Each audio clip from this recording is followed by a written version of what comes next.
વડોદરાની પારુલ યુનિવર્સિટીમાં અભ્યાસ કરતા વિદ્યાર્થીઓએ રૂપિયાની જરૂરિયાત હોવાથી બાઇક ચોરીના રવાડે ચડેલા બે મિત્રોને ભરૂચ એલસીબી પોલીસે ઝડપી પાડ્યા હતા। પોલીસે તેમની પાસેથી ચોરીના 6 બાઇક જપ્ત કરીને 2.40 લાખનો મુદ્દામાલ જપ્ત કર્યો છે।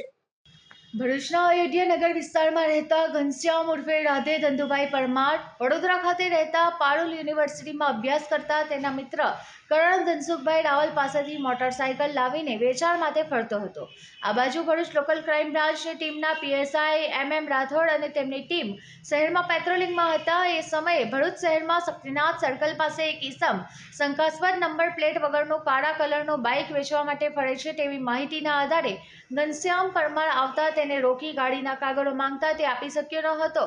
બાઇક વડોદરાના તેના મિત્રએ આપી હોવાની કેફિયત આપી હતી, જેથી એલસીબી ટીમે વડોદરાના કરણ રાવલની તપાસ કરતા તેની પાસેથી પણ એક એક્ટિવા મોપેડ મળી આવી હતી। તેની પર પૂછતાછ કરતા બંને ભાંગી પડ્યા હતા, જેમાં આરોપી કરણ રાવલે કબૂલાત કરી હતી કે મારે પૈસાની જરૂર હોવાથી હું વડોદરા ખાતે આવેલી પારુલ યુનિવર્સિટીમાં અભ્યાસ કરતો હતો, ત્યાંથી 5 ટુ વ્હીલર ચોરી કરી લઈ આવ્યો હતો અને એક બાઇક ભરૂચ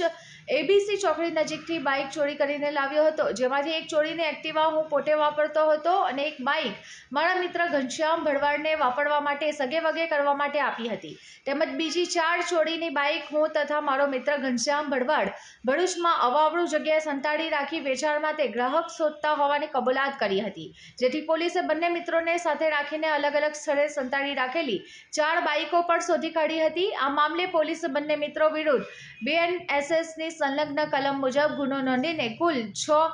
બાઇકો શોધી કાઢી રૂપિયા 2,40,000નો મુદ્દામાલ જપ્ત કરી કાયદેસરની કાર્યવાહી હાથ ધરી છે।